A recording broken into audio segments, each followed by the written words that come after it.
Hello, everyone. I'm delighted to welcome you to today's webinar organized by the UPC Standing Committee of AIPPI. My name is Thierry Kalam. I'm co-chair of the UPC committee and a partner and patent litigator of Lenz & Stehlen in Zurich. I will be moderating today's webinar. The topic of today's webinar is injunctions in UPC member states. Before I give a brief introduction, let me briefly introduce the speakers, panelists. They're all members of the UPC Standing Committee. Starting on the left, Christoph Augenstein is the chair of the UPC Committee and a founding partner of Kauter Augenstein in Düsseldorf in Germany. Christoph has over 20 years of experience in patent litigation and has been one of the most active litigators before the UPC in terms of number and relevance of UPC cases. Then we have Gualtiero Dragotti with us. He's a partner at DLA Piper in the Milan office and the global co-chair of the patent group. He has over 25 years of experience handling intellectual property matters with a particular emphasis on patents. Then we have Louise Jonshammar. She's a partner at AVA in Sweden.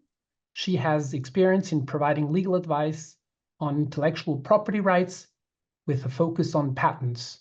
She leads AVA's Unitary Patent Specialist team.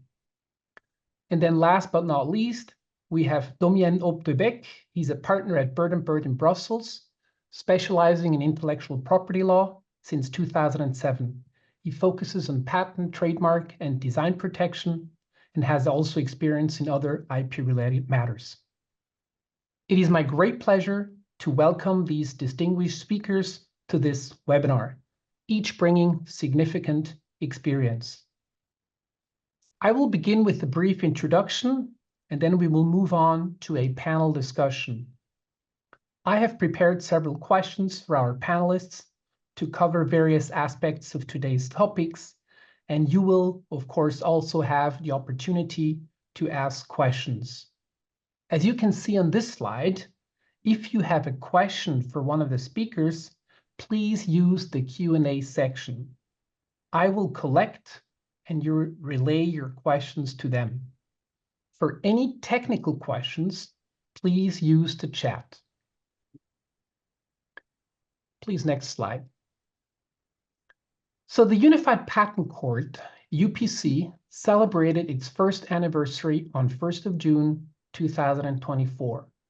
Since its launch, the Court of First Instance has received a total number of 411 cases.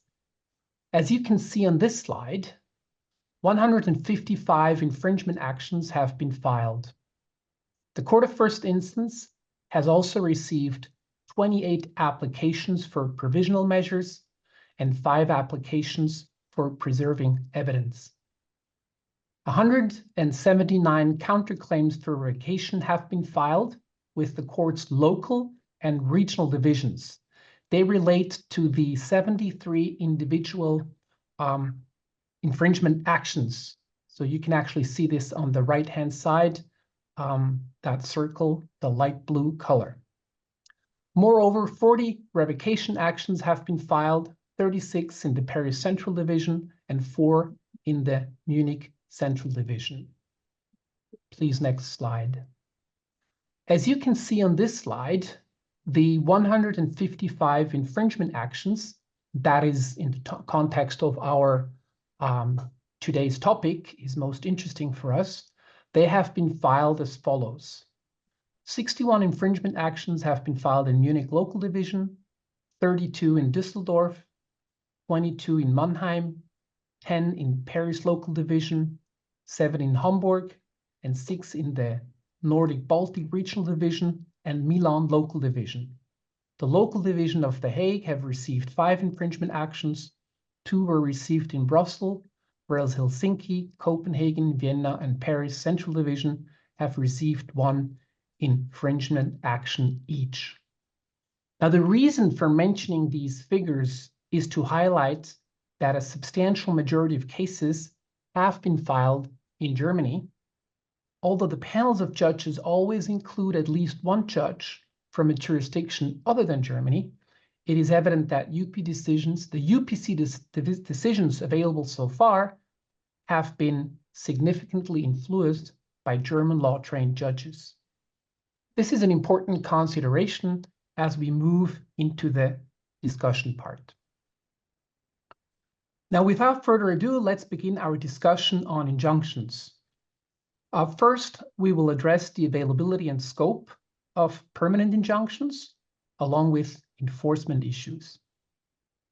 In the second part, we'll focus on preliminary injunctions, specifically the requirements for obtaining one. If you have any questions, please use the Q&A section as mentioned before. The purpose of today's webinar is to examine the practices in UPC member states to understand how decisions will be made within the UPC. However, when it comes to permanent injunctions, we actually got lucky because just very recently, on the 4th of July, the local division in Düsseldorf granted the first permanent injunction in a case on the merits. Now that's the case Kaldewey versus Bette. The injunction prohibits Bette from selling a certain sanitation or bathtub device. It's all about bathtubs in Austria, Belgium, Denmark, France, Italy, Luxembourg, and the Netherlands. Germany was not subject of the UPC proceedings. Bette had filed a counterclaim for revocation of the patent in suit, and the court upheld the patent in a limited version, which Kaldewey had filed as an auxiliary request. So the court limited the injunction accordingly. Now, this decision contains a number of interesting points. There's many issues we could discuss, but actually this is for us a great starting point to address those points which are relevant to injunctive relief. Now, let me start with the availability of permanent injunctions. Now, there is one point in the decision which is worth mentioning.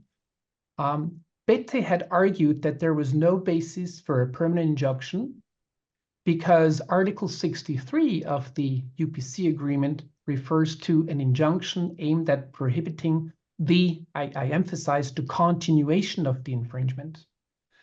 Bette argued in this respect that they had given up supplying the allegedly infringing embodiments and had switched to a non-infringing alternative.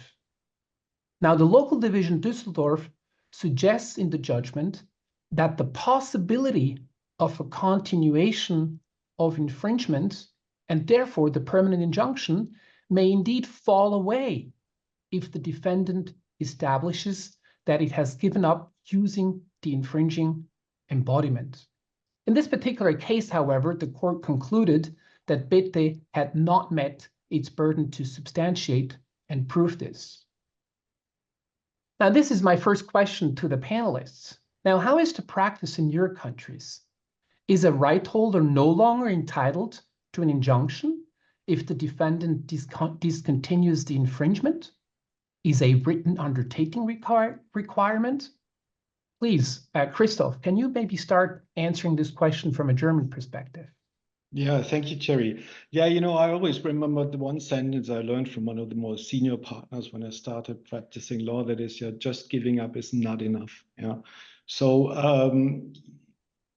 yeah, just not continuing what you did before does not exclude the risk of repetition. And according to the German practice, German law, you know, this risk of repetition is a very general requirement for any injunctive relief, you know, not alone for patent infringement or trademark infringement. Even you have injunctive relief because your neighbor does something wrong, you know, on your property, then the risk of repetition is always kind of a requirement for any injunctive relief under German law. Or if there's not a risk of repetition, you must demonstrate as a plaintiff that there is a risk of first infringement. So this is one of the very basic requirements. So, and I must admit, I was surprised to read in the judgment that there is even a possibility under this UPC regime that simply giving up might be enough to get rid of injunctive relief, because as far as I understand the wording, the local division Düsseldorf said, well, they did not prove that they actually stopped the infringement. So this is different than what the German law had required, like for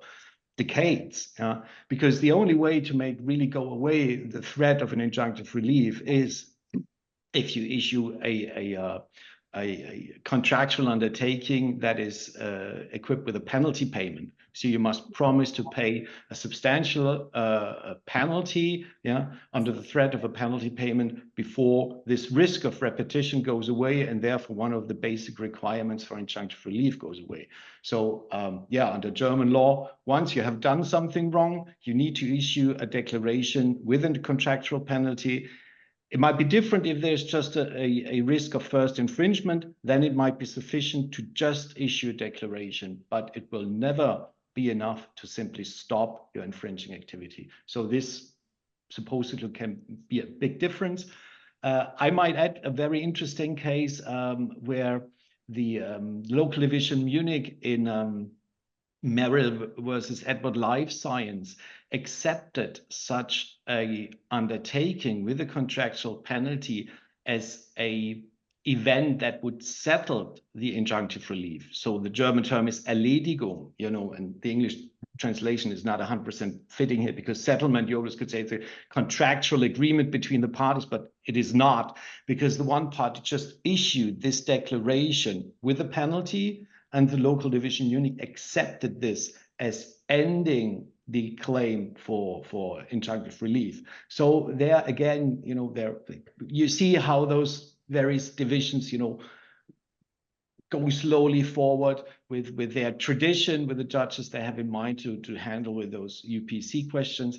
But there's, at least when we talk to this Caldaway decision, a significant difference between what the UPC just said and what the practice is under German law. Thank you very much, Christoph. So it's basically when you say erledigt, so it's kind of rendered moot. Rendered moot, yeah. Exactly, that would be kind of the translation, right? Yeah. Okay, so maybe I can turn to Louise. So we heard from Germany that they're, really for the permanent injunction to go away, you would need a contractual undertaking with a criminal penalty. Now, how does that work in Sweden, Louise? Well, the reasoning behind the injunctive order as such by law is pretty much the same. It's to discourage, of course, continued infringement. So it's a forward-looking order. But nevertheless, an injunction is still possible under Swedish law, even if the defendant has continued the infringement. And it's interesting that Christoph mentions this Merrill Edward decision. It was actually a case also in Sweden, but apologies. The court tried that case, and I think that from the Swedish perspective, it was not an issue at all. There was an order, regardless. There were other things that we may come back to a little later on that case that may have been interesting, though. So yeah, it's a good one. Okay, great. Thank you very much. So Domin, how is the situation in Brussels or in Belgium? Yeah, quite similar, to be honest. I was also a little bit surprised to read this in the judgment of the UPC. Maybe one step back, really, if a court finds infringement, it will issue an injunction. That is the default position of the Belgian courts. And so an often heard defense is really to say, yes, but I have stopped the infringement in the meantime. And as often as it is raised, it is also dismissed for the same reasons we've already discussed. Actually, the only way of really getting a chance of having the injunction dismissed is when there are objective reasons, I would say outside of the control of the defendant, that make the repetition of the infringement objectively impossible. But not a simple commercial decision of a defendant to stop an infringement. That is by far not enough. And this is interpreted very narrowly also in Belgium. It goes quite far. In a recent decision, the court basically reasoned that since this company is not bankrupt, it can at any time decide to recommence the infringement. Therefore, I will issue the injunction. So it really needs to have an objectively an objective element to come to that conclusion. Thank you very much. Okay, now, well, let's move to you, Gualtiero. So how is the situation in Italy? I can be very short because the Italian situation mirrors what Damian just summarized. And any discussion about the opportunity to grant an injunction may take place in appeal when a party asks for the suspension or the stay of the injunction, but the injunction is given by default.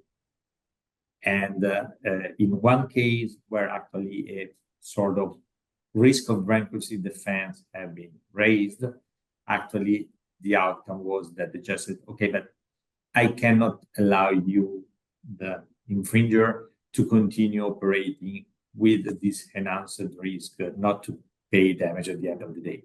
So therefore, it actually backfired. And therefore, I can reassure you all that the Italian situation mirrors the situation we heard from the colleagues in the other European countries.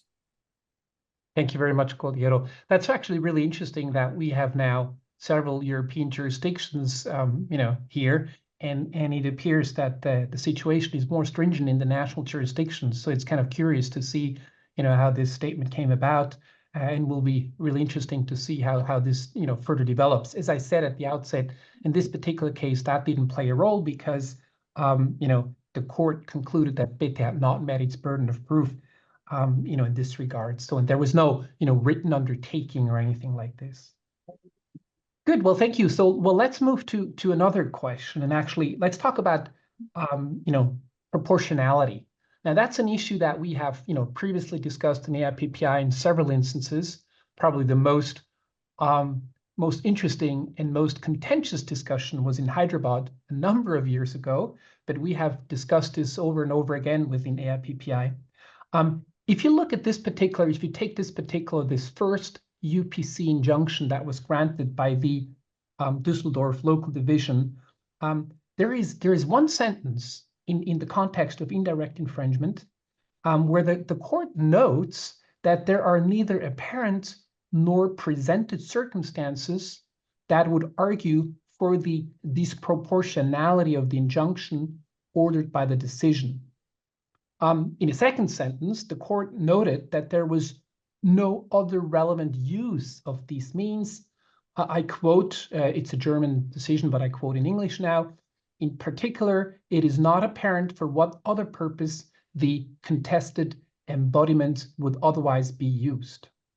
Now, these two sentences are really interesting, even though they didn't play a role here in this context, but this really suggests that the court will not automatically grant a permanent injunction following a finding of infringement, but limit availability of injunctive relief to situations where the injunction is not disproportionate, which is, somehow in line with the wording of Article 63, which says, that the court may, order injunctive relief. But now turning to you, so how is the practice in your countries? Do your countries grant a permanent injunction automatically following a finding of infringement and, of course, validity of the patent? Or do courts go through a proportionality test? And if so, under which circumstances would an injunction be considered disproportionate? Maybe I think it makes sense to start again with you, Christoph, just because we've heard so much about the situation in Germany in this regard. Yeah, well, I think if I may say so, like Germany is the mother country of automatic injunctions. Yeah, so that would pretty much just, if there is a valid patent infringed, it was very, automatic, as the word says, that you get injunctive relief. There have been just a very, very few exceptions to that, where enforcement was stopped, and from the general principle that all measures, legal measures, must to some extent be proportionate, and that particular circumstances of the individual case must be taken into account. There was discussion of whether this was possible, and there was a huge debate a few years ago with the German legislator, and so they amended the wording of the text so to allow for the possibility to even find infringement but at the same time not to grant injunctive relief if it would be a disproportionate harm. So, you know, the wording suggests it's really exceptional circumstances. And it was, if I may say so, pretty much lobbied by the automotive industry and Deutsche Telekom and other network service providers in the telecommunication field, because they're of course afraid that, you know, if there's just one patent infringed, they're going to shut down the production of the cars or shut down the mobile network. And they say, well, this would be, those would be cases we need to account for, yeah, where, you know, just infringement of one single patent would shut down infrastructure or would really endanger, you know, a lot of working places and so on. So that was the political discussion that was behind it. And when you look to the reasons of the legislature, it's quite interesting because I think it was kind of compromising and to please everyone, because when you look at those reasons, they say, well, there was this one decision, it was about the automotive industry of the Federal Court of Justice, where they discussed whether, you know, there can be finding of infringement, but nonetheless no injunctive relief. It's a famous Wärmetauscher, so heat exchanger. And it was about the air scarf of Daimler, you know, just a feature in a convertible that is really not necessary. It's really just like a very, you know, sophisticated feature that, you know, your neck is still warm when you drive your convertible in wintertime. So, and then they discussed with that example, you know, even theoretically, it might be possible that you can have infringement but no injunction. They, of course, said, well, under these particular circumstances, Daimler is not entitled to such an exception, and they granted the injunction. But the reason I'm telling you is that the legislator took this example and said, well, the lower courts might not know about this decision, so we have to put this into the legal text so that everyone is aware of this exception, and that under particular circumstances, there might be the possibility that injunctive relief is not granted. And that was basically the reasoning of the court. And I think it was more or less also to please and to give in about this political lobbyism, that there is this possibility written in the text. In practice, I've never seen a case where it really went through. I think there might be one or two. I just remember we had one case in our practice, in our firm, where it was about medical devices. Yeah, so where people need to rely on those devices. And we argued, of course, if hospitals are no longer capable of producing those devices, the patients must switch, which would be, you know, cause significant harm to the patients. So we really pleaded heavily for this exception and thought, if ever a case would be suitable than this one, and the regional court Mannheim rejected the argument. So they granted a permanent injunction even under these circumstances. So to me, in practice, it basically does not happen. And you really must have a really clear case that an injunction would be very, very disproportionate.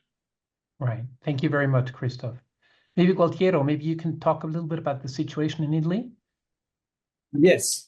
Again, it's not so different, even if no one in Italy would say that injunctions are automatic. There is always the mediation or an assessment by the court that could be probably feel itself, the Italian court, familiar with the may term that is included in the UPC agreement. So it is a power that the court has to grant or not to grant the injunction. Then, and this assessment is, of course, may take into account an issue of proportionality. So the general concepts are the same. And if you actually look at the decisions, it's really rare that you do not obtain an injunction because the court exerts this discretionality and refuses to grant the injunction. When it happened to me to try to fight against the risk of injunction, looking for decision, explaining the concept of proportionality, they are very, very limited in numbers. And most of them say, okay, before granting the injunction, the judge or the court should look whether this is proportional. And generally that says, and in this case, we find it proportional and the injunction is at the end of the day granted. So it's not automatic. You have to discuss the reason for which the injunction is justified. but the courts are really, really inclined to grant the injunction every time there is a valid patent and the court found infringement. Thank you very much, Altiero. Dominic, maybe can you talk about the situation in Belgium? Sure, with pleasure. As I mentioned before, Belgium, injunction is really the default remedy in case of a finding of infringement. Law is clear. If a court finds infringement, it shall issue an injunction. So there is no inherent proportionality assessment in the law. It doesn't say may. It's not a grant by the court. It's a logical consequence of a finding of infringement. If Germany is the parent of the injunction, then I think Belgium is the offspring of that parent. There is no in between. That doesn't mean there isn't any proportionality assessment, I would say, in the context of issuance of an injunction. I think parties could, in theory, claim that an injunction should be dismissed, but that for reason of disproportionality, but that would sit more in the context of an abuse of patent rights doctrine. A judge might find that a patentee has abused his rights if he has exercised that right in a way that manifestly exceeds what a normal patentee would do in those circumstances. And in the context of that assessment, the manifest disproportionality between the advantage sought and damages caused to the defendant are one aspect to take into account. Now, such defense has never succeeded in Belgium. I'm not aware of any single case where such a defense was successfully raised. There's, of course, abuse of dominance, but as we all know, these cases are also extremely rare, as we've seen in the CJU case law in ITT Promedia, for instance. So in practice, really, Belgian courts grant a permanent injunction as a de facto automatic remedy upon a finding of infringement, and there is little to no room to raise a proportionality defense. Now, on that point of indirect patent infringement in this UPC judgment, especially where a particular means is suitable for different possible uses, question sometimes comes up whether it's not unfair to find infringement and issue an injunction against those means. Also in Belgium, the leading case on indirect patent infringement, the Senseo case of a couple of years ago, it was explicitly held that the fact that that means have several possible uses doesn't matter for a finding of infringement. Now, that doesn't mean, I would say, but I'm freewheeling a little bit because there's no case law on this at all. But for me, that shouldn't mean that there should be a template blank injunction issued against those means in whatever way they are used. But for me, that is not a proportionality assessment in the question whether or not to issue an injunction, but it is a question on how to exactly tailor and draft the wording of that injunction so as to make sure that it reaches the infringing activities and not the non-infringing activities. But I think there's not such thing as a template injunction, as a default injunction that should have exactly the same wording in each and every case. I think there may be proportionality considerations could come into play, but that is not to decide whether or not to issue any injunction, but that is more what is the appropriate wording of the injunction that is being demanded. Right, the scope of the... Exactly. And so that's on the question of an injunction as such. There is a lot of proportionality assessment done in the context of so-called ancillary measures, claims for a recall, destruction, removal from the market, publication of judgment. In those claims, we see a lot of proportionality assessment, and that in most cases leads to dismissal of such claims. Interesting. Thank you very much. Yes, indeed. I mean, in the judgment that we actually talk about here, the Koldewey judgment of the Düsseldorf local division, actually, there's also like recall orders and other things, but in the interest of time, we're actually not touching on these. But I will actually have a follow-up question to you, but before I do that, I will just give Louise an opportunity to let us know whether the situation is different in Sweden.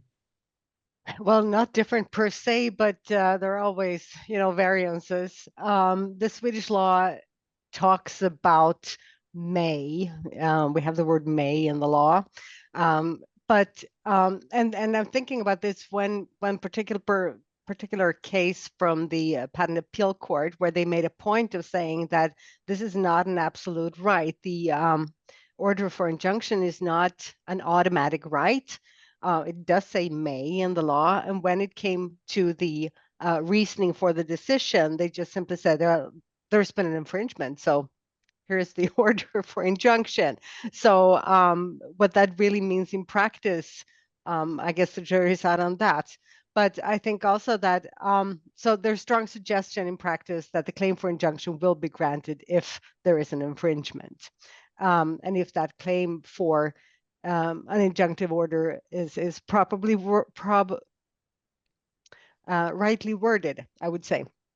Because I mean, in almost all cases, of course, they will be joined with a penalty fee for breaking that order. And in that case, that injunction will not be enforceable unless it's based on law, it's very precise and individualized, and it has to be possible for the defendant to actually follow the injunctive order. So it has to be very well drafted, so it's well advised to consider how you draft your claim for an injunctive order, I would say, to make sure that it's actually enforceable when push comes to shove. Great, thank you very much, Louise. That's actually an interesting topic when it comes to the, the phrase, how the motion is actually phrased in the order. And actually, that's a topic I want to touch on right next. But before I do that, I have a follow-up question too, Domian, because Christoph, when he gave his response to the practice in Germany, he mentioned the German Federal Supreme Court decision about the heating device in the convertible, which is the Wärmetauschentscheidung. And so in this context, it was really interesting because the Federal Supreme Court granted kind of a grace period, before the injunction actually would take effect. There was a grace period for the infringer to basically amend or adapt, the infringing embodiment. And in the preparation of this webinar, I remember, Domian, that you said, well, this is really interesting. I mean, this is the first UPC injunction, and this is valid for a number of UPC member states, and it's immediately enforceable. There's no grace period or anything. So you didn't mention that in your response before, but would such an injunction, wouldn't that be immediately enforceable, or would the court actually in Belgium, would the court tend to grant some sort of a grace period based on proportionality considerations? Yes, good question. Thank you. I was actually going to address it later, one of the next topics on our agenda. But yes, you're right. Although I've never seen it happen in practice, but that is one of these areas where I believe the judge has a certain margin to render a judgment, to speak law and to do the right thing. And when they believe it's unfair to have an immediately enforceable injunction the day after a judgment, they will find a way. But it's not in refusing the injunction, but it's in granting a grace period. Now, as I said, I haven't seen this in patent cases. What does happen in patent cases, and we'll get to that, is when they determine the effective date of the penalties. Typically, there is a short grace period there. It's not as of when the injunction becomes effective, but as of when the injunction becomes penalized with recurrent penalty payment. And typically, courts do grant, even in the non-exceptional cases, typically the courts do grant a 1 or 2 week period before the penalties become claimable, effective.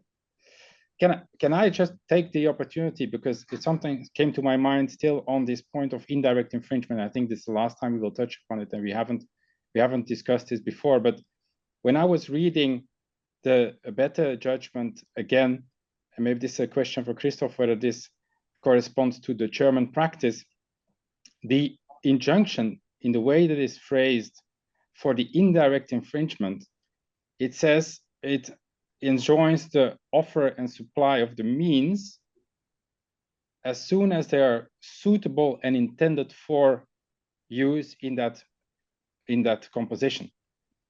But for me, it doesn't entirely correspond to the legal provision of indirect infringement.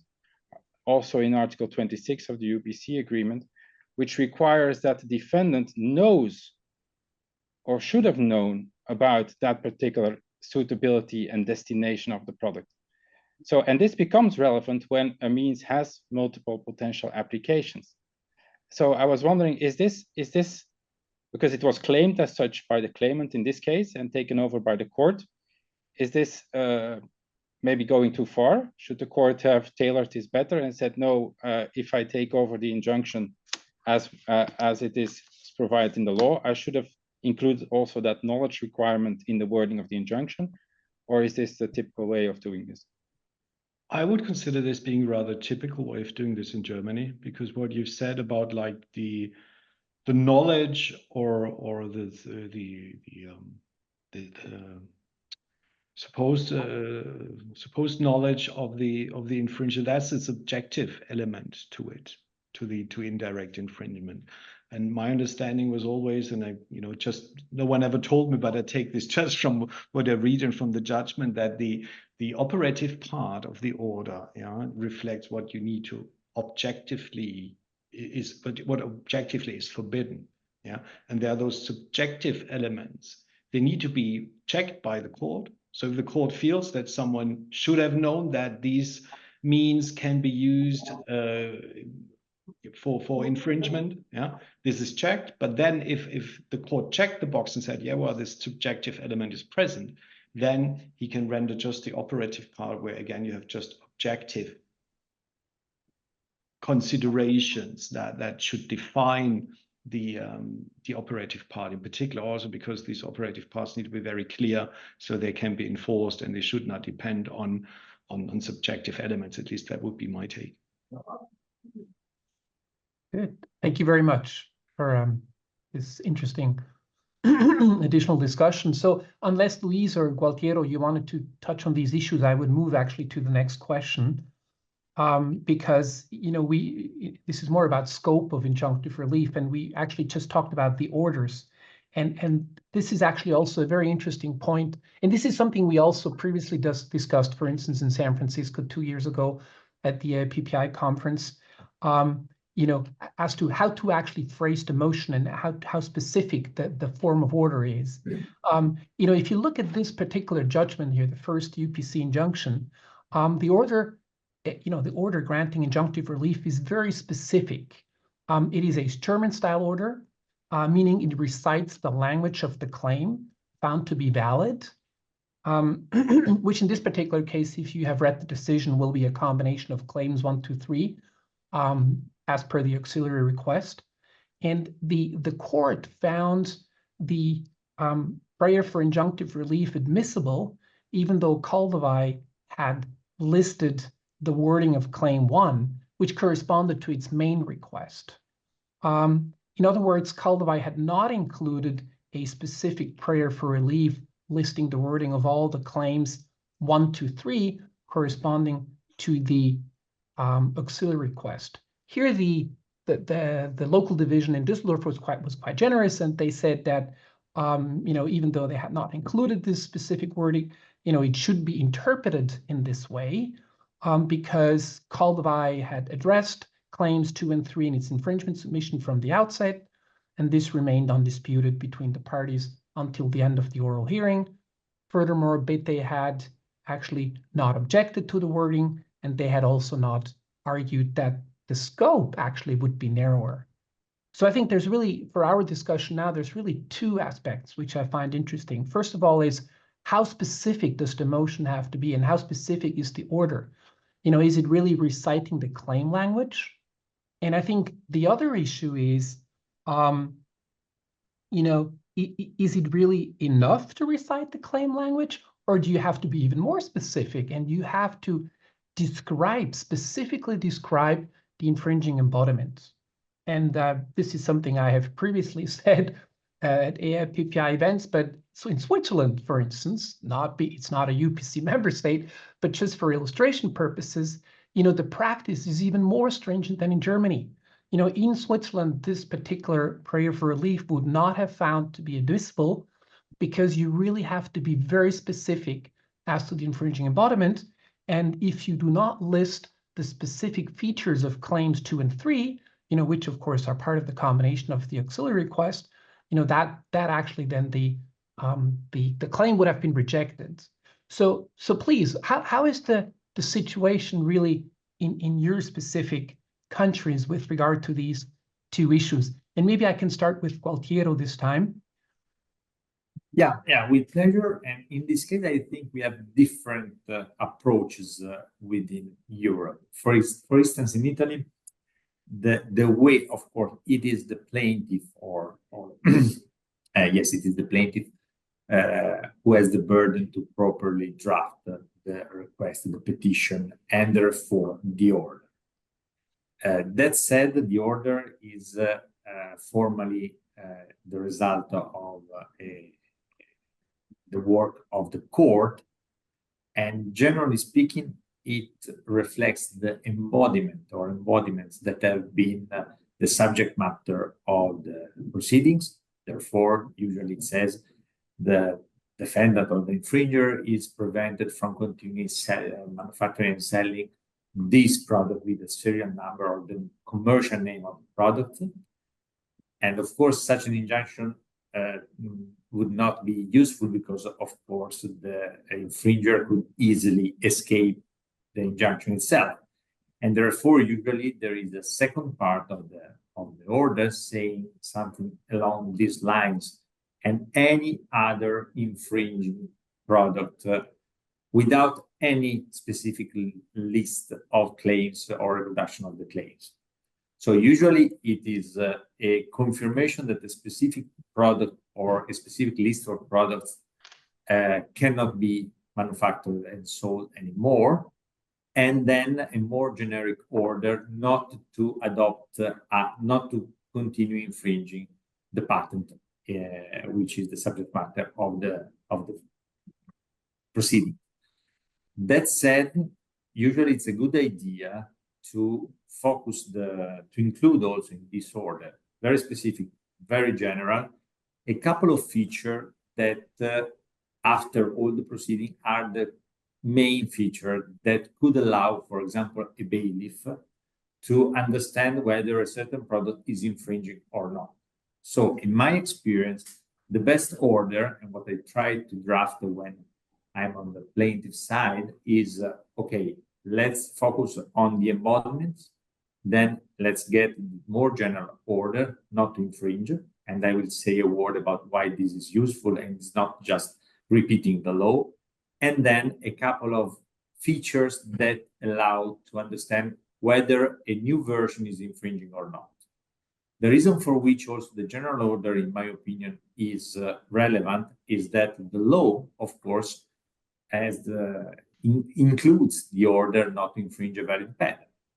But the order you are getting from the court adds usually an restraint, a penalty. And therefore, you will obtain an order which is tailored on a certain infringer and which is assisted or supported by a penalty. So you obtain something more than simply the fact that the defendant should comply with the laws.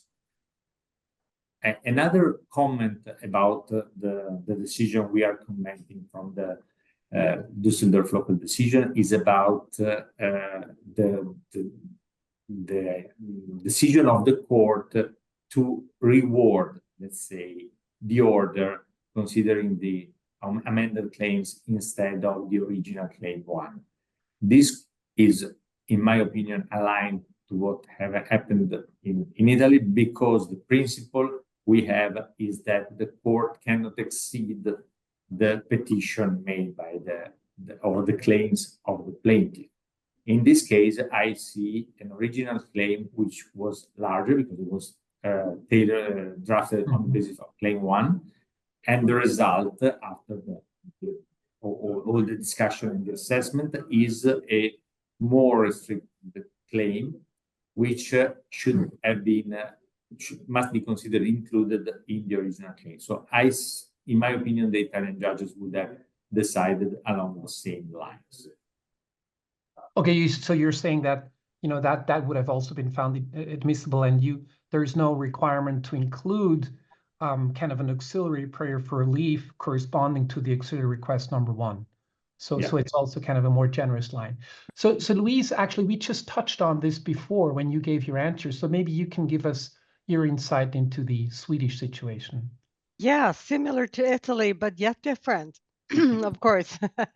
If you will allow me, I want to come back to the Merrill case, because this is where the Patent Appeal Court actually issued a sort of a statement on this. And just doing a quick translation of that, they said that there is no support in Swedish practice to design the injunctions so that Maryland NPS, in addition to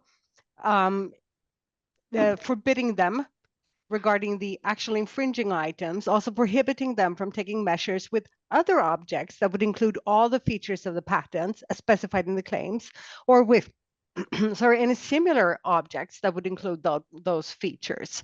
On the contrary, practice dictates that the prohibition is limited to the form of exploitation which the infringement relates to. So it's quite narrow. You can only get an injunction that relates to the actual infringing objects. You cannot say or similar products or so. So from that perspective, I think that the question from my Swedish perspective is I'm not going to say that it's not relevant, but it's just different. Thank you very much, Louise. This is actually really interesting because so far we've mostly had, positions where you basically have to be more specific. I understood that in Italy you have typically a combination of a more specific or a more specific prayer for relief combined with the general one. But we do know, of course, like for instance in the UK and the Netherlands, an order of this style, of this German style, would come as a real big surprise, because basically there you can, the court orders the defendant not to infringe the patent. How is the situation in Belgium? Is that similar to the Netherlands, or how is it there? Thank you, Thierry. I think in Belgium, we are certainly not familiar with this German style of injunctions where all the features of the claim are recited. So this is new to me.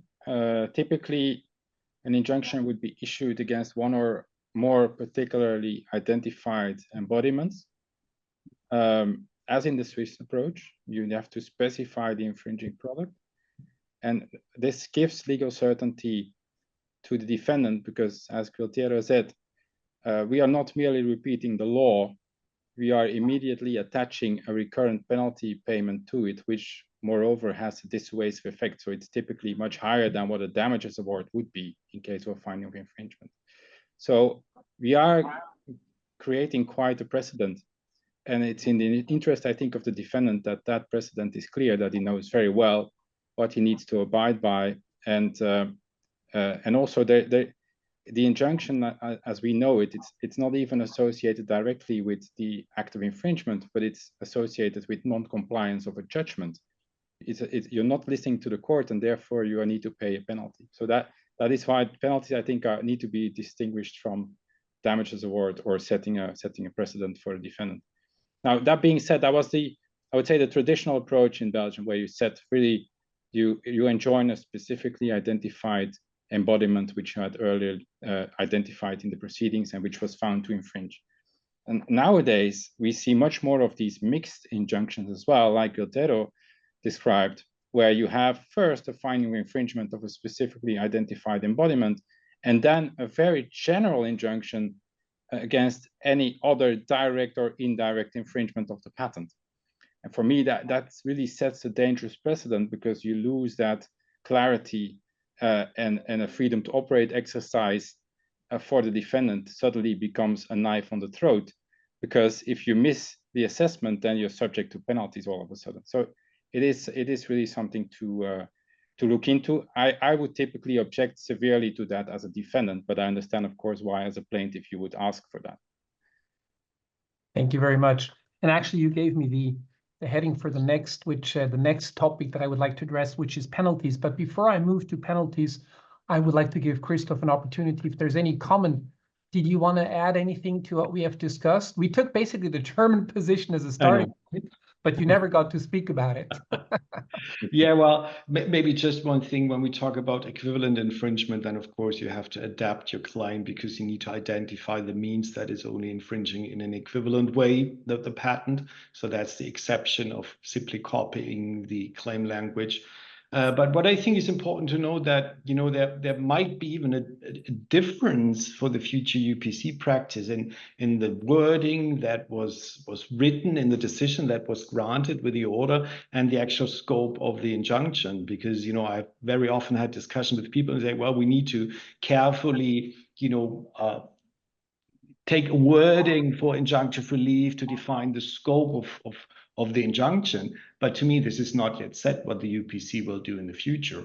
Because even, with the German wording of the claim, the scope of injunctive relief is really rather narrow. Yeah, so that even literally infringing embodiments might not fall under the injunction, because that would require a full trial, and not just a very short enforcement proceeding. So that's the reasons of the Federal Court of Justice. So this is not yet resolved, I would think, and then the UPC practice in the future will only develop when we have more and more decisions, in particular more and more enforcement decisions, where we have alternative embodiments and see where the boundaries will be applied.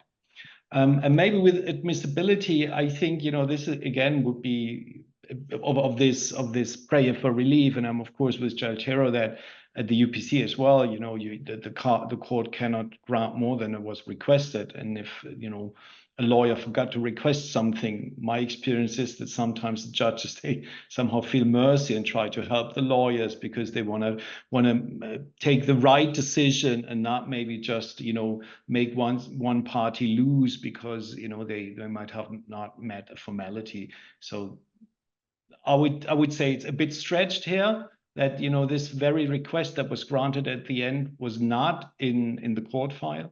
And maybe also for the defendant lawyer, and maybe lessons learned for the future, because they said, well, it was not really disputed by the defendant. Yeah, but you would say, well, as a defendant lawyer, you should say, well, this request that's on the table here that the court discusses, even worse, is not yet on the table because it was not filed by the plaintiff. So maybe, something to observe for the future. Right. Yeah, absolutely. That's a very interesting point. I mean, actually, I think in all fairness, I think you could actually say that the order that was eventually granted is more limited than the prayer for relief that was taken by the that was actually included in the claim, because by adding the additional features of claim 2 and claims 2 and 3, you actually make it more narrow. So I think in all fairness to plaintiff's counsel, that's the argument I would have made. But since defendant didn't even raise the issue, obviously there's no discussion. Yes, there's no one to blame. We're in a completely new field, and procedural law is just evolving. So I don't blame anyone. Yeah, of course. For this, but just to observe that there might have been an opportunity for defendant's counsel to make a point. Don't know how it would evolve. So fully agree, and point taken. Great. Well, so we've heard a lot about penalties. And so actually, before we move on to the preliminary injunctions, I would like to do this final question on penalties. By the way, to the audience, we have received one question so far, but that relates to preliminary injunctions, which we're just going to move to in a few minutes. But if you do have other questions, please do not hesitate to use the Q&A section. So if you look at this specific decision of the local division of Düsseldorf, here the injunctive relief that was granted is backed up by recurrent penalty payments in case of non-compliance. And penalty payments were ordered in the amount of 1,000 per product for any continued infringement payable to the court.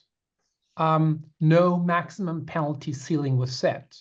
I'm actually, making this a little bit easier for the purpose of this discussion here, because there was an additional penalty payment that was ordered, for the information that was to be provided or is to be provided by defendant. But let us now just focus on the penalty payment to back up the injunctive relief. How is the practice in your countries? Do your courts also order penalty payments as a deterrent against continued infringement?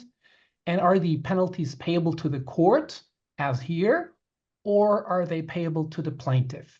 Maybe let's start with Louise. How is the situation in Sweden in this regard? Yeah, I'm happy to offer yet another differing viewpoint here, because penalties are actually awarded to the state, to the government.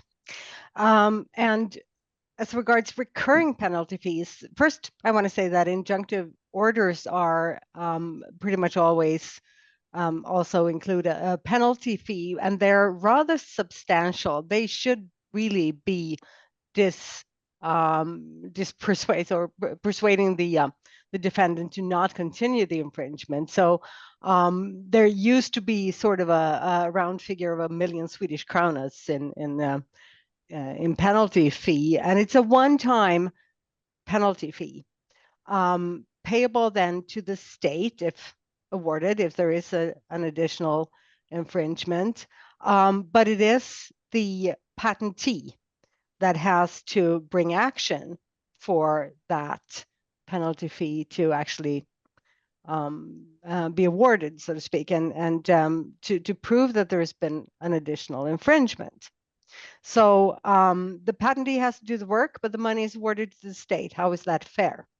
The patentee, of course, may bring an action for additional damages due to this new infringement in breach of the injunction order. That is quite possible. It can be interesting also to think about what follows from this. So this is an award to the state, meaning that the state, the government, will enforce this. And if it happens to be a substantive penalty fee, and you have a smaller defendant, and they are actually, they may even become insolvent due to this, in any bankruptcy situation later, you will of course be second to the state's claim in that situation. So the patentee, their claim for any damages would come in second to the award to the state. So that's interesting. Thank you very much, Louise. Domien, maybe you can let us know about the situation with penalties in Belgium. Yes, penalties in Belgium are a very dangerous weapon.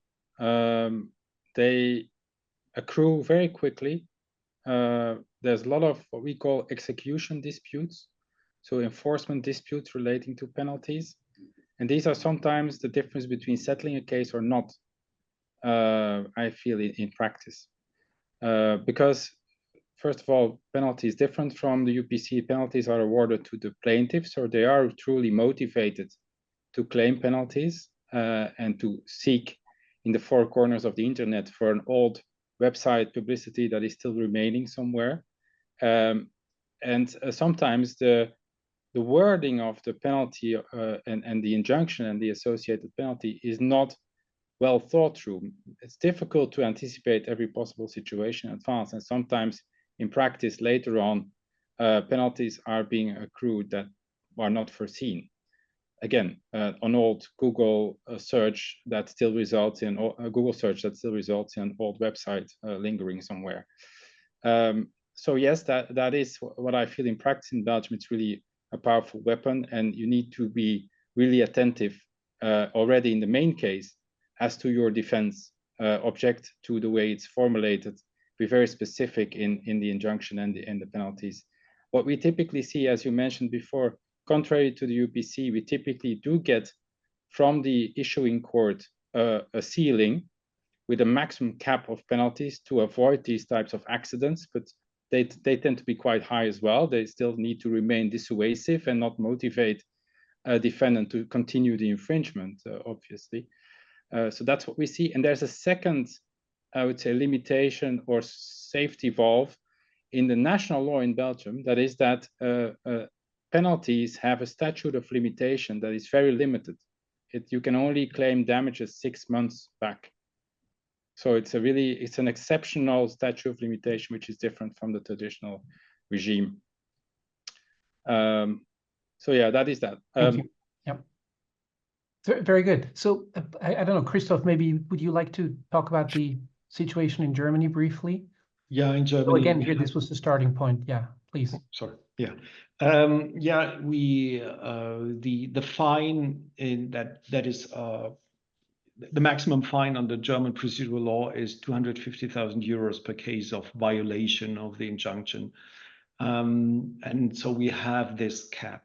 And the thing why I sometimes consider this sum as not being sufficient is that German courts can take together several actions that are done with one intention as one case of violation. For instance, if you offer, like, if Apple offers iPhones for a certain period of time, you know, the cap of 250,000 euros applies, which one would consider as being maybe unfair, you know, considering the value that would constitute this offer if they were injuncted. So yeah, so we have this maximum fine in place, and we have on top of this possibility to take together individual actions as being regarded as just one action. So where then this maximum amount of 250,000 euros applies. And it's payable to the state, to the government. So it doesn't go to the other party. But there's maybe one thing that threatens defendants. Sometimes it is that imprisonment can also be ordered, but I've never seen someone go to prison because basically people pay before. I've been told that this happened once in a while, but you know, just in an international environment, sometimes when you just request that someone might be in prison, that has an effect on the other side, I can say. Thank you very much, Christoph. And so I understood you correctly. So actually you would take, you know, even though they are, you know, the way you read this order here from the local division of Düsseldorf, it is a penalty for each individual supply of one item. But you're saying you would actually take, you know, recurring infringement acts all together in one act, and then there's only one payment due for this kind of collection of acts. Not necessarily, you know, there are circumstances, there are conditions when this is allowed to take several actions together in one, as I said, just offering a product, considering as being one action, but of course, delivery of multiple products, of course, constitutes separate cases of infringement. So you have to look at the particular circumstances of the case where it can be, you know, put together as one violation of the injunction or severals. Yeah. And then, of course, for every case of infringement, according to the German law, you have this maximum amount of 250,000 euros. But going back to the UPC, yes, I would consider this differently because of the low number. I would think what they have in mind is really like a case of infringement for every single device. So that at least with that decision, this summing up of or taking together of individual acts of infringement seems to be excluded. Interesting.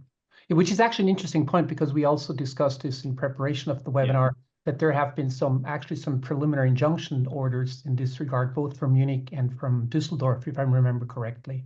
Yes. Very good. But actually, before we move on, there is one question that I would like to ask right now, Domien, because Anne de Claire, she asked whether you misspoke. Did you mean 6 months statute of limitations or 6 years? 6 months. 6 months. All right, there we go.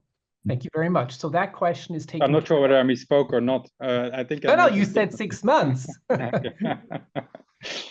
Good, very good. Well then, I don't know whether, Gualtiero, whether you have anything to add to the penalties before we move on to the preliminary injunctions.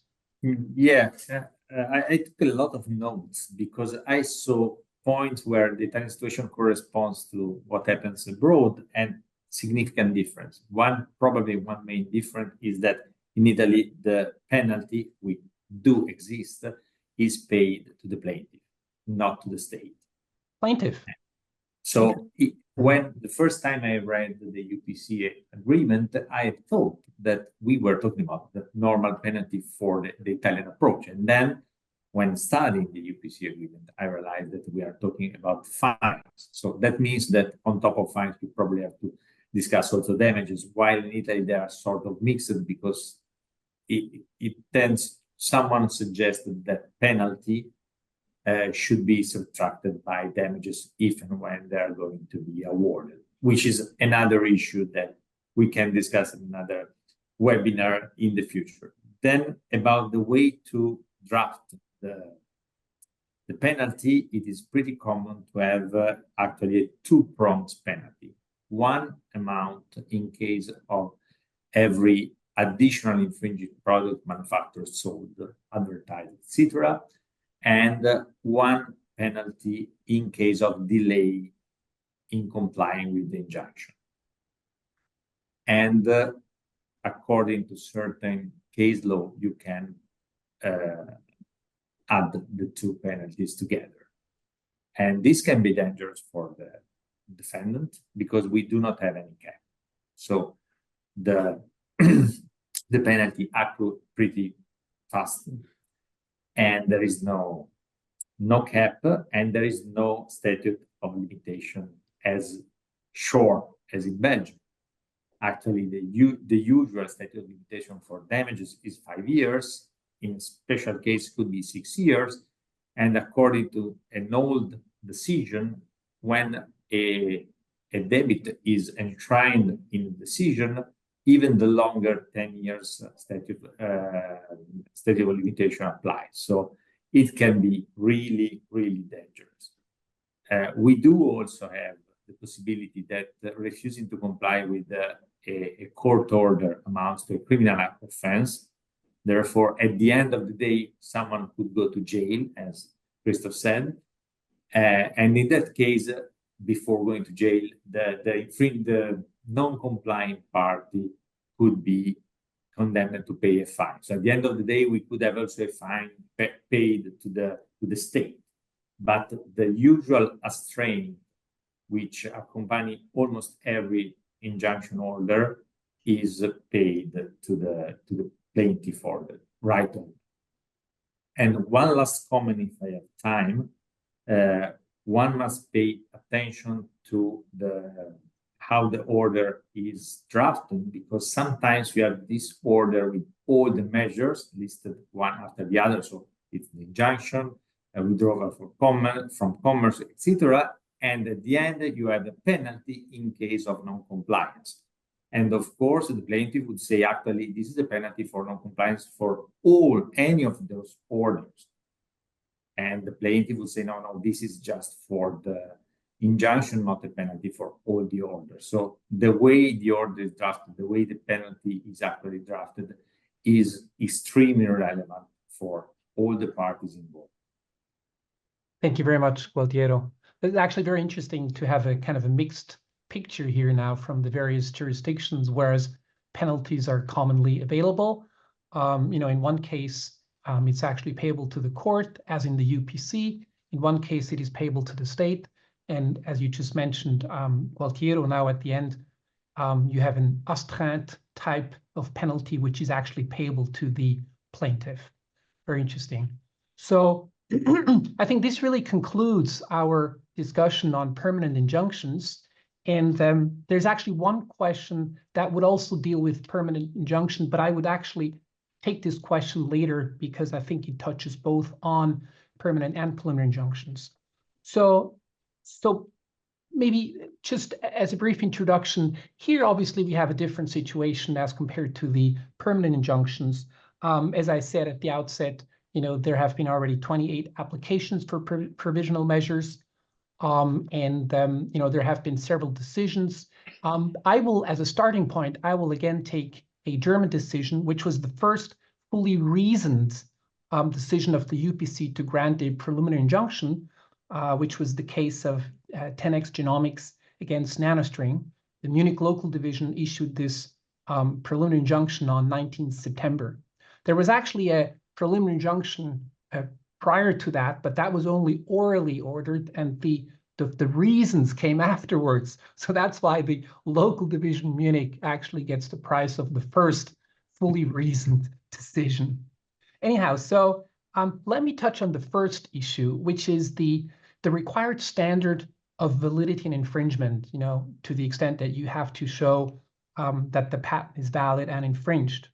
So the Munich local division court held, and actually this decision is interesting because it was overturned on the issue of validity by the Court of Appeal. So this case actually wins another one. It was the first fully reasoned Court of Appeal decision. But even though it was overturned, it's nevertheless a very interesting decision because it really sets out all these requirements that we want to talk about. So coming back to the Munich local division, it held that a PI will be granted if on the balance of probabilities, it is more likely than not that the patent is valid and infringed. The burden of proof is upon the applicant when it comes to the infringement of the patent and upon the defendant for lack of validity, except in ex parte proceedings. Certainly the second part is not really surprising to any of us, but when it comes to the standard of validity, how does this outcome, validity and infringement, how does this outcome compare to the practice in your countries? What is the relevant standard in your countries? Maybe we can start with Gualtiero. Yeah, with pleasure. And generally speaking, I would say that the Italian court would are aligned to the nanostring tennis genomics decision. We do not have the real more likely than not standard. We have a standard, what we call usually is fumus boni juris. That means that we have to show that reasonably the patent is valid and infringed.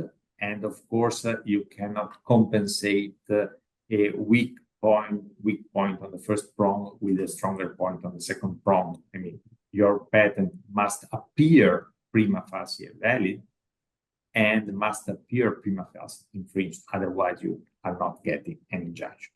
Then once you obtain those two, you pass those two requisites, then you will have to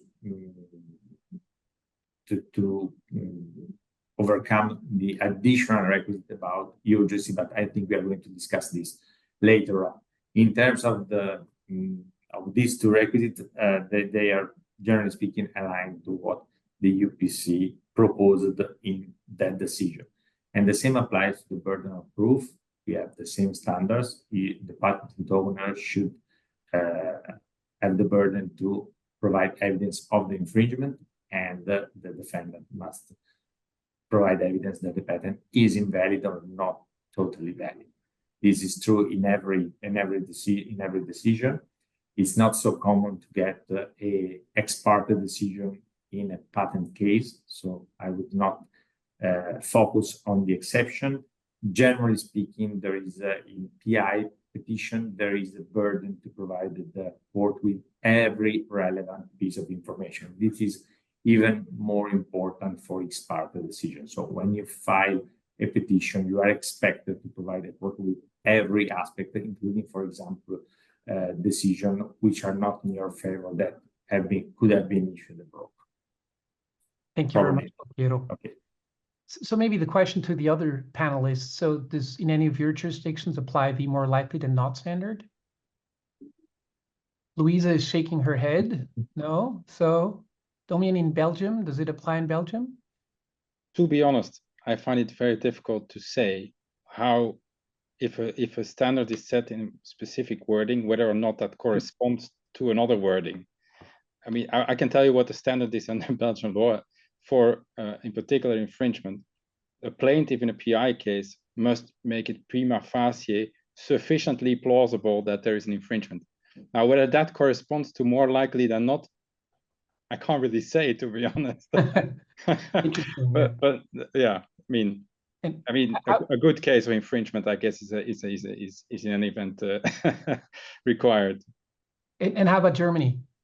Well, you might know that there has been some back and forth because the first instance court in Munich has submitted the question of the German practice to the CJEU, and then it came back saying, well, that the practice where a patent must have survived contradictory validity proceedings would be not in line with the enforcement directive.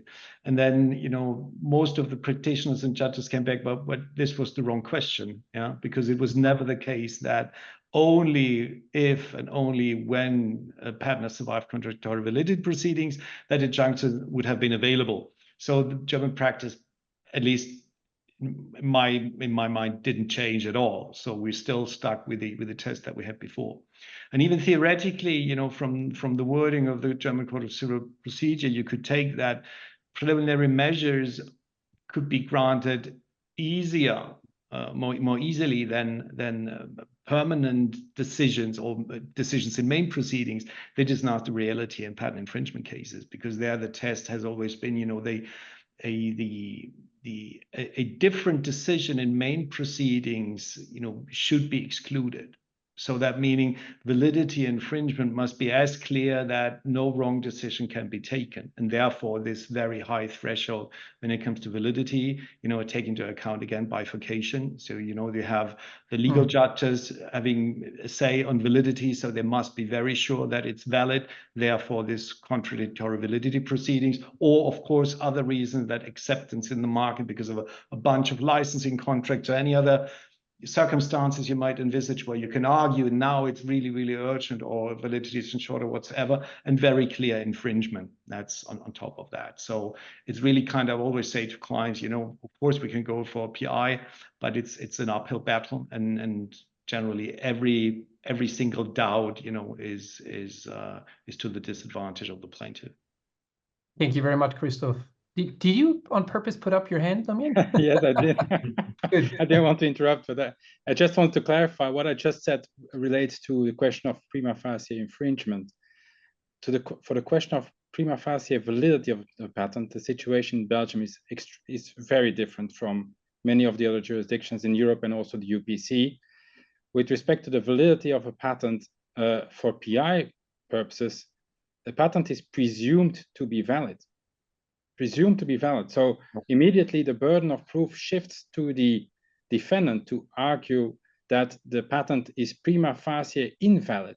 And that for many years has been almost unsurmountable burden to carry, meaning that in almost all of the PI cases in Belgium, patents were deemed to be valid. And that has also made that, for instance, in pharmaceutical cases, many of the plaintiffs come to Belgium for a PI, especially in the context of small molecules where the infringement question is not really at issue.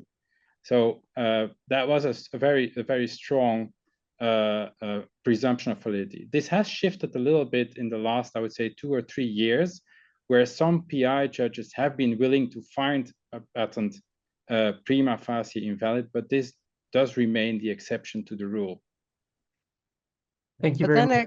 Can I echo that then, because it's actually the same situation in Sweden.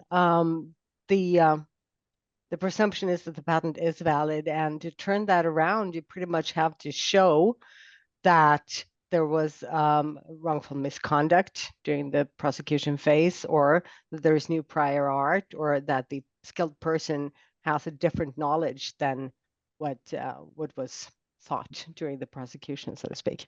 So yeah, the burden is quite high. Yeah, Sorry, please. Yeah, no, I think that's really interesting. I mean, you know, those seem quite stringent standards, and that's certainly not the standard that was applied by the local division of Munich. And even though, as I said, even though the Court of Appeal overturned on validity, I mean, they basically agreed to the required standard.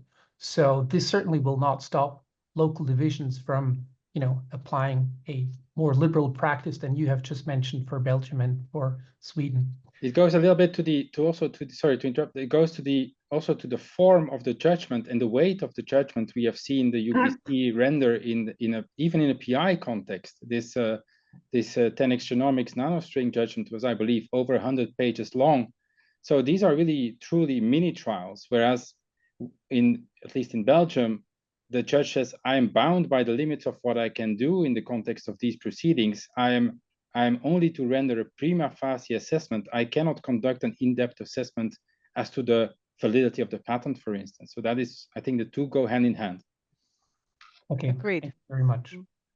Okay, well, I think we're in the interest of time, I think we should really move on to the next topic. By the way, there's a comment from Denmark that was just put in the Q&A section, which basically says that Denmark also has a presumption of validity, but things are slightly shifting in recent years.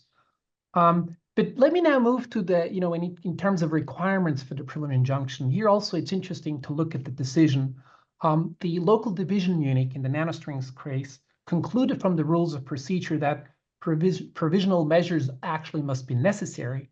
It is not sufficient that the patent is valid and infringed, which obviously does not come as a big surprise to us. And it really talked about two separate requirements. One of them, it talked about temporal and then about factual circumstances. The first issue obviously is urgency, the urgency requirement. And there, we were all very kind of curious to see how the UPC would apply this standard. That's a discussion we previously had, because Germany has kind of a strict practice. Other countries are much more liberal when it comes to the time that the plaintiff can actually wait before filing an application for preliminary injunctive relief. And the other issue, that the factual circumstances, that is really kind of the irreparable harm requirement, it's called in some jurisdictions, and also a balancing exercise. Can you please just talk a little bit about the requirements in your jurisdictions? What is really required there in terms of to obtain a preliminary injunction? Maybe Christoph, can we start with you? Yeah, well, it's all a big balancing exercise, I would say. We can take into account the validity of the patent. You can take in all the circumstances. You can take in, even if there's, you can take in the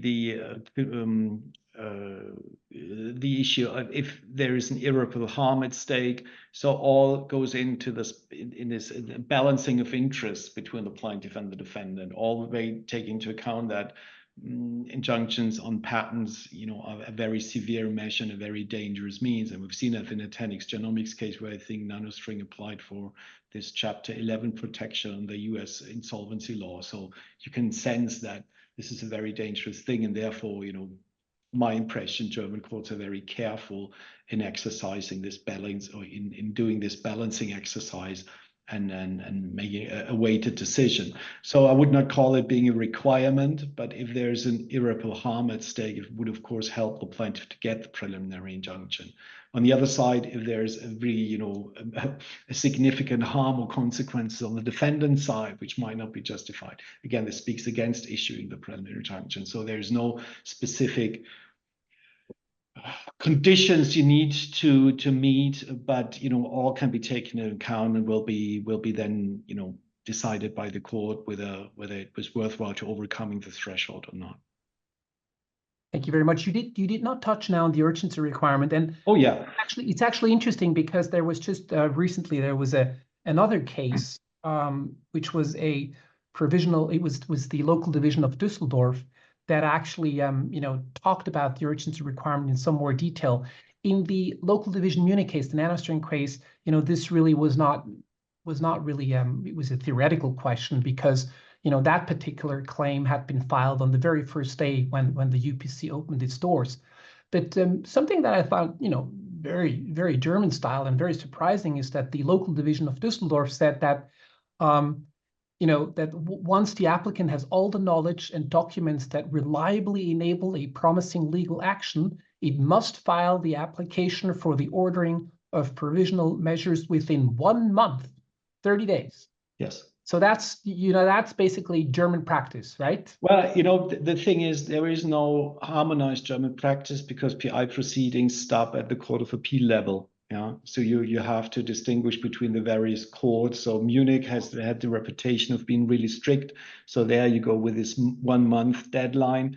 Düsseldorf had not been very strict, and you might say this is a contradiction to what this UPC decision just said, but I wouldn't say so, because what they allow you to do is, if all the evidence is available, I think that was your sentence, Thierry.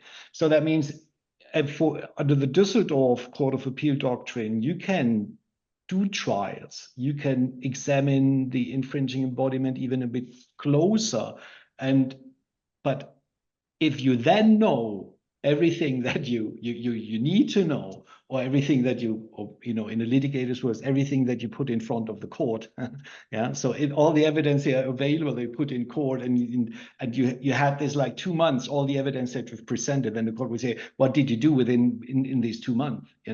Basically, so they give you some time to do an analysis, to do even some trials, But once you have everything, you need to go within a month or even quicker. Yeah? If you had a lot of preparation before you got the results, they will ask you why did it take even 2 or 3 weeks to file after you had all the results? Your story needs to be good. What you did after learning, what you do to investigate, and so on. But if your story is good, you might take more than a month. It might even take 2 or 3 months. Yeah, that's really interesting. I mean, I'm from Switzerland, and in Switzerland, we have a completely different practice where the plaintiff can actually wait 14 months, 4 months before filing a preliminary action, and it would still be considered urgent enough. I'm not talking about ex parte measures, but preliminary injunction. How is it in your jurisdictions, when it comes to the urgency requirement? And if you also, we're kind of running out of time, if you want to briefly touch also on the irreparable harm and balancing requirements.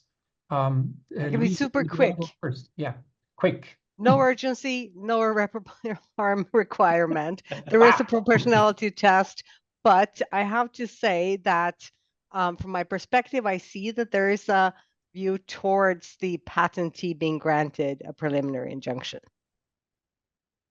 Thank you. How about Gualtiero? I don't know if I can be as fast. Actually, we do have a urgency requirement. However, we do not have any strict deadline, 6, 8, 14 months. It just, you have to show the court that you moved fast enough, you did not sleep on the evidence. And if you want to have a hard deadline, it's probably the duration of the action in the merits. There are a couple of decisions that, well, in this time you could have had an action, a decision on the merits, so you are not entitled to API anymore in terms of urgency. Then the reason for which urgency is not a big deal, even if it's mentioned in every decision, is the fact that the court, they tend to look at irreparable damage, irreparable harm. If there is the risk of irreparable harm, then they tend to grant the injunction. So all the exercise of balance of interest and balance of convenience is on one side to show the irreparable harm on one side, and the other side to show that actually not granting the injunction would not result in any irreparable harm. But this is where the urgency is discussed. Thank you very much. And maybe, Damien, to close off, what is the position in Belgium? Close off, urgency is the prime requirement. It's not enough to have an infringed patent that is valid or prima facie valid. You need to deserve your entitlement to the preliminary injunction proceedings. You need to demonstrate why you can't wait for a decision on the merits. That's in essence what you have to do. And then, so that's an objective element, I would say. Then there's a subjective element involved as well, and that goes to the passing of time since you knew about the infringement and your behavior as a plaintiff. And that can't be exactly the same as the objective requirement, because otherwise there wouldn't be an additional requirement. So it can't be, you can wait as long as the normal proceedings on the merits would take, because otherwise that requirement would be obsolete. So, but it's not defined. But we've seen cases where the court did dismiss a PI request because the plaintiff waited too long. But I would say these cases were clear. They waited for several months. I believe it was 5 or 6 months. So that's clearly, for me, delaying, and there was no objective justification for that. So I understand that decision entirely. Then on the balance of interests, the case law is very much undivided as to whether that is required.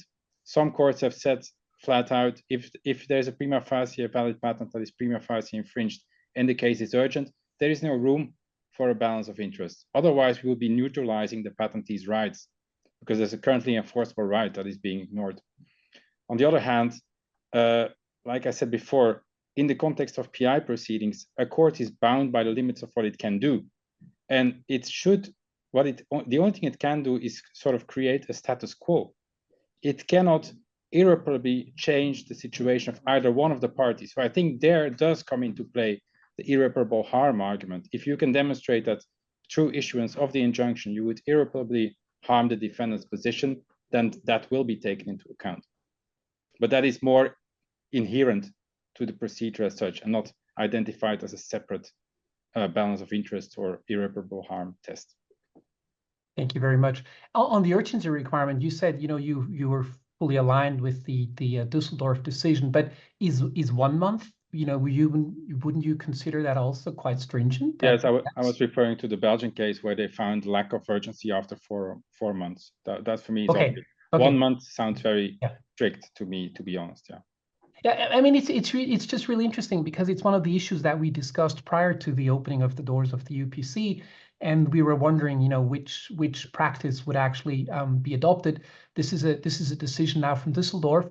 It will be interesting to see how this develops, but for me, this seems like a rather steep starting point. But that's fine. So, I mean, actually, this would conclude the webinar, but it would be unfair to the two participants actually who asked two additional questions here. One of them actually asked the question already an hour ago, but I think it's more fitting to address this question now. And the question is from Gaston, that with the fact that the defendant is an established and notoriously solvent company, would that be taken into account to refuse preliminary injunction? Now, from all your answers, before, my guess would be no. I mean, that couldn't possibly be a criterion. But if you see that differently, please let me know. No one. Okay, Gaston, the answer is no, it will not be taken into account. Now, the next question is a question that I would like to put first to Christoph, because, Christoph, as we know, has a very active SEP FRAND practice. And so the question really is, how FRAND conduct analysis will affect permanent or preliminary injunctive relief under the current UPC practice? Will that be considered more as a proportionality issue? Will it be more a contract issue, an antitrust or unfair company issue, tacit license issue? What is your take on this question, Christoph? Well, I know there are several other people in the audience. I know they are on the other side of what I am doing. So, actually, no one knows, of course. We have a bunch of case law. Of course, the CJU is with its landmark decision is still the standard.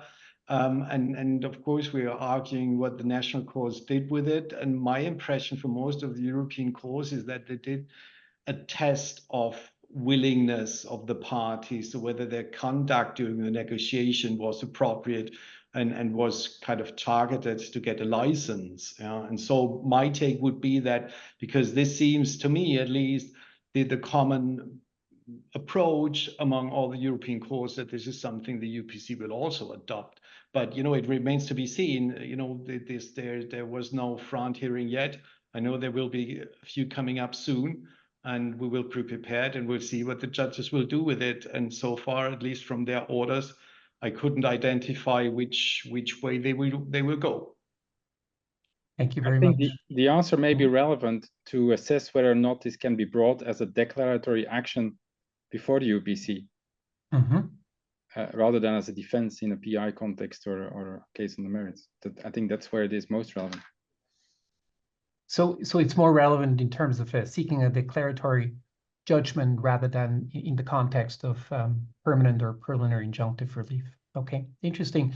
Do either Gualtiero or Luis, do you have any insight into this question, or would you like to say final words? No, I just can confirm that this is it's an answer we are always expecting from the UPC. It will be extremely relevant. The way UPC deals with FRAND and SEP is going to be extremely relevant also outside Europe, outside the European UPC member states. Absolutely. That's for sure. Absolutely. We all agree on that. Luis, any final remarks? I think that we're all thirsty for as much information from the UPC as possible now. We really want to build this knowledge database of their opinion on this and that, but it's kind of difficult and also a bit perhaps dangerous to draw too quick conclusions. So let's just wait and see. Great. Thank you very much. Okay, I think there's no further questions actually. So this actually concludes our webinar. I would like to thank all the panelists for the really interesting and stimulating discussion. My duty really is here for before closing the webinar to point out this slide here. You're all very welcome and invited to attend the AIPPI World Congress in Hangzhou later in October. And we really look forward to seeing you there. thank you very much, all of you, and have a great day. Bye-bye. Thank you. Bye. Thank you. Bye.